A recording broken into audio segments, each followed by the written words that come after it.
dapat talaga public, maraming problema ICI. Para magbalik ang tiwala ng tao at makitang totohanan tong ginagawa Kasi, natin. lagyan natin ng ministro ng INC, lagyan natin ng bishop ng CBCP, lagyan natin ng bishop ng mga kapastoran ng evangelical church.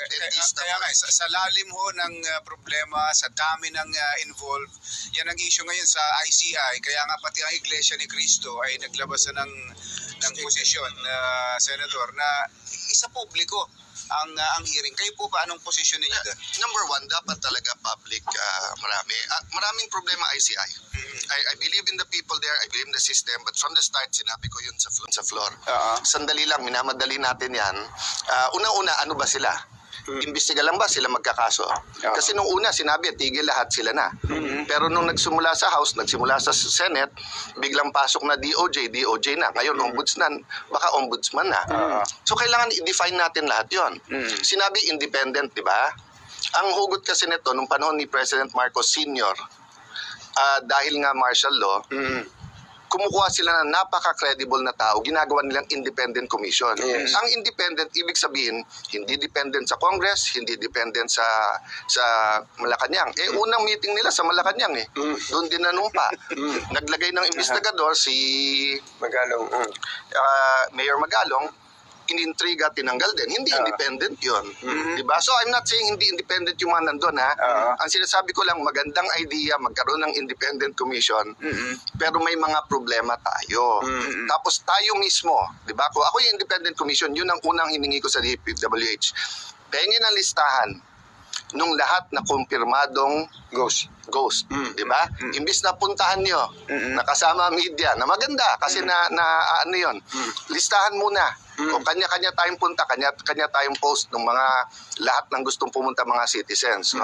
Kaya ko nga naisip na, do we want to give our country a chance? Do we want na to show na we're willing to sacrifice? Ba't hindi na lang sabay-sabay mag-resign? Isang ano lang to, 3 taon lang, may presidential election na. Pero ngayon po ba, kumusta ang Senado? Magpapalitan ba ng leadership again? Nagbiro nga ako sa Facebook ko nung Sunday night kasi daming nagte-text. So sabi ko Sunday night, walang mangyayari sa Lunes. Bakit? Halos murahin ako nung ayaw ng Sunday. Kasi Monday daw mag-a-attempt. Wala naman kami session ng Monday. Paano ka mag-a-attempt? So nasa kaligitnaan ako ng pagbibiro. Sabi ko sa Friday, meron sa Friday may mangyayari. At sa Friday, pero may usapan kami. Si Chis Escudero, hindi ako. Bay nasutsutan ako ng asawa ko. Sabi, huy, anong pinagsasabi mo? Naka-live ako, naka-live. Hindi, sabi ko, dahil sa Friday birthday ni Senator Escudero, kaya may mangyayari. May mangyayaring pa-birthday.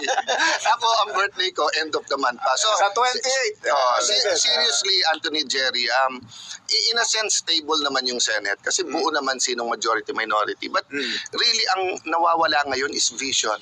Diba? There's no one group in the country that can present a vision that we can all follow. So lahat nag-agree tayo sa problema. Nag-agree tayo ikulong ang korap.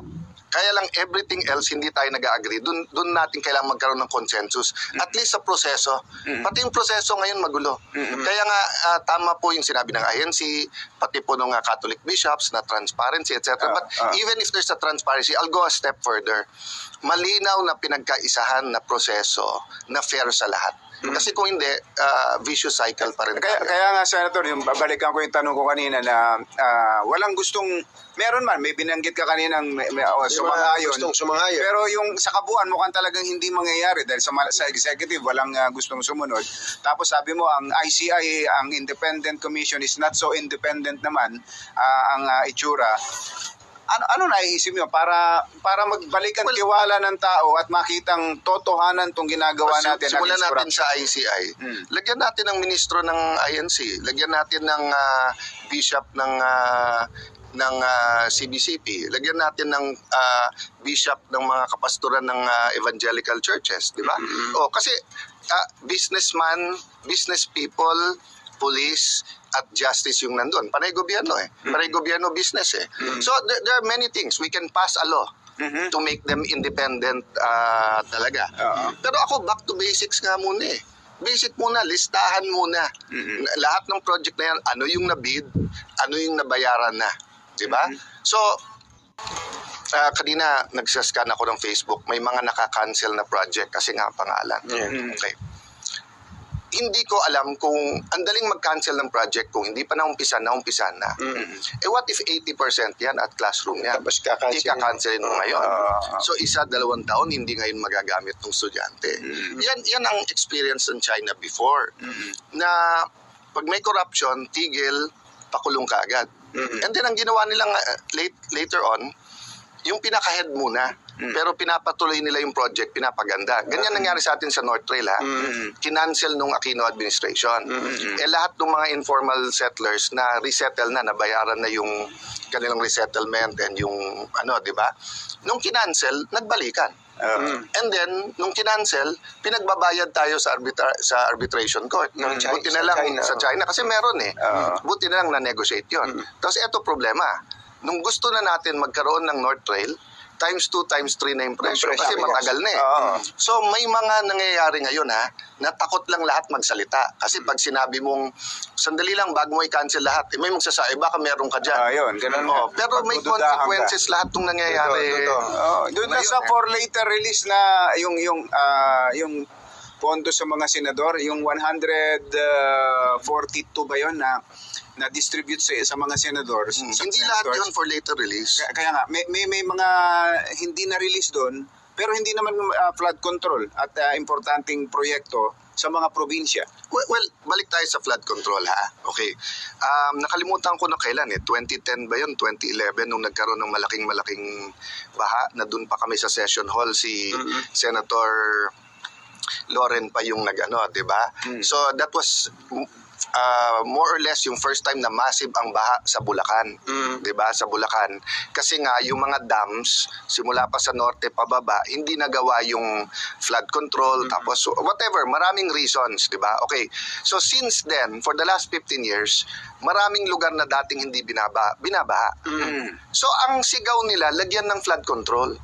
So in another world, kung na-reveal yung mga pondo ng mga senador at walang corruption, sisisihin mo yung mga hindi naglagay sa flood control Baha sa amin, hindi nyo nilagyan. Pero ngayon, walang gustong umamin na naglagay ng flood control. Kasi nga, nai-equate. So, ganun din sa insertion.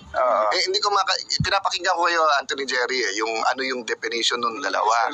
So, naalala ko nung bata, hikain kasi ako lalo nung bata pa ako. So, naalala ko nung pag sinabi nung yaya ko, hinihika ka na naman. Pero pagdating ko naman sa doktor ko at Amerikana nanay ko, asthma naman siya. So sinabi ko sa yaya ko, yaya, anong kaibahan? Sabi niya, simple lang, pag mahirap ka, hika yan.